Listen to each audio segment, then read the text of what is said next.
C'est pour ça que ce que j'ai vécu le 27 mars, c'était tout sauf un contrôle. Voilà. Ce qu'on a vécu avec ma famille, c'était vraiment tout sauf un contrôle.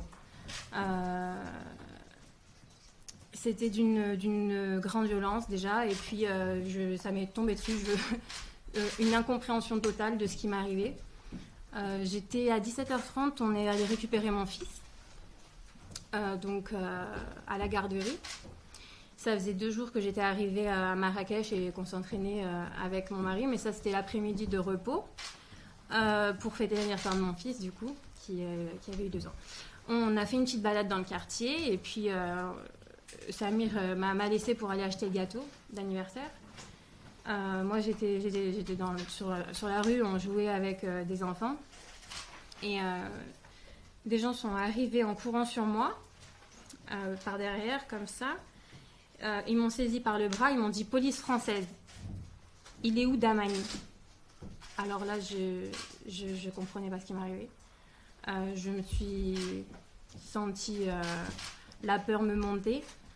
Je comprenais pas. Je dis on va aller le voir. Je vais dans la direction dans laquelle il était allé.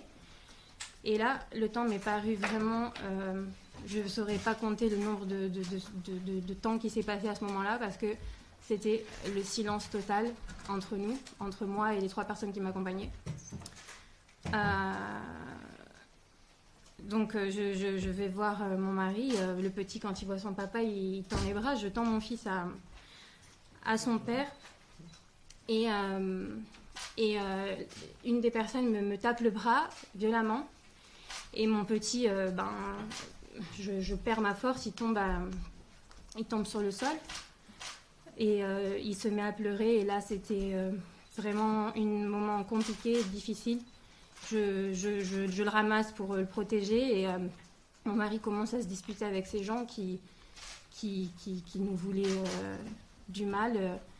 Et je me suis écartée sur le trottoir. Et mon mari m'a rapidement rejoint. Et après, la priorité pour nous, ça a été de soigner mon enfant. Voilà, c'était un moment vraiment, vraiment particulier. Je n'ai jamais vécu ça. J'ai jamais eu de problème ni avec des gens en France, ni du coup à l'étranger. C'est vraiment la première fois que je me fais attaquer de la sorte. Et à aucun moment, j'aurais pu imaginer que c'était un contrôle qui m'arrivait. On a cherché à faire ausculter mon fils par un médecin parce qu'il pleurait. Il pleurait de douleur, mais de peur. C'était des émotions vraiment mêlées et confondues. Finalement, on a réussi à trouver une pharmacie d'ouverte et puis la priorité, une fois que le petit s'était calmé et qu'on avait repris nos esprits, c'était de voir qu'est-ce qu'on fait pour la suite. Et moi, j'étais dans mon objectif de marathon de Paris. C'est un objectif qui est très important, qu'on prépare depuis longtemps, pour lequel je m'investis, pour lesquels aussi mes partenaires communiquent autour de moi, et je me devais de mener à bien cet objectif-là. Donc, tant bien que mal, grâce aussi à des amis hors du commun, j'ai réussi à continuer d'avancer, à me remotiver grâce à la méditation, à des outils que j'utilise dans ma vie au quotidien en tant que sportive de haut niveau, au service des épreuves de la vie. Et on a repris l'entraînement le mieux possible, du moins, même si vous imaginez que ce n'était pas vraiment facile après ça, mais le courage au ventre.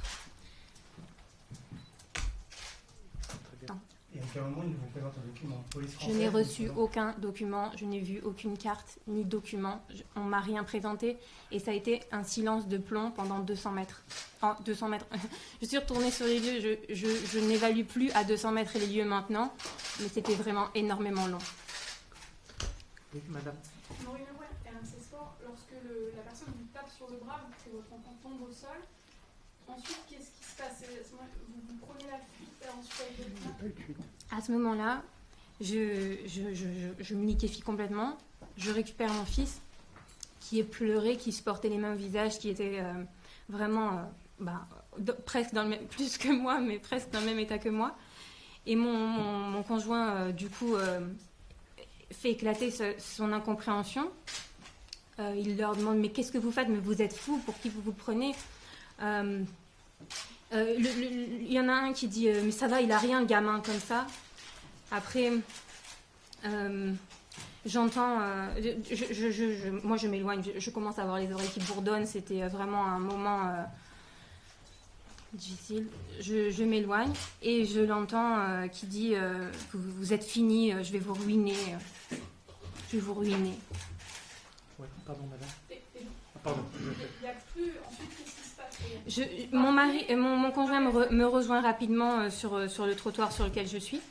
Et puis les trois personnes s'éloignent dans le sens opposé à nous. Et nous partons en direction de la... Enfin, c'est un bout de quartier et nous partons en direction de l'autre bout de quartier. Et nous prenons un taxi pour trouver quelqu'un qui puisse consulter le petit... Précisez qu'il n'y a pas de fuite, hein. Personne ne court, personne ne gambade. Il y a cet échange et ensuite elle repart. Ces trois personnes Oui. dans une direction opposée à la vôtre. Exactement. Madame. Isabelle Manger-Hertel, est-ce que vous connaissiez l'une des trois personnes? Je connaissais personne. Je n'ai jamais vu ces personnes. Je les ai jamais vues. Ces trois hommes? Non, deux hommes, une femme.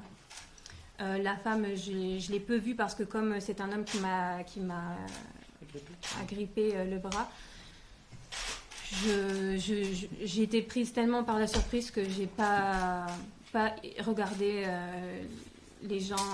Voilà, j'ai été estomaquée, quoi.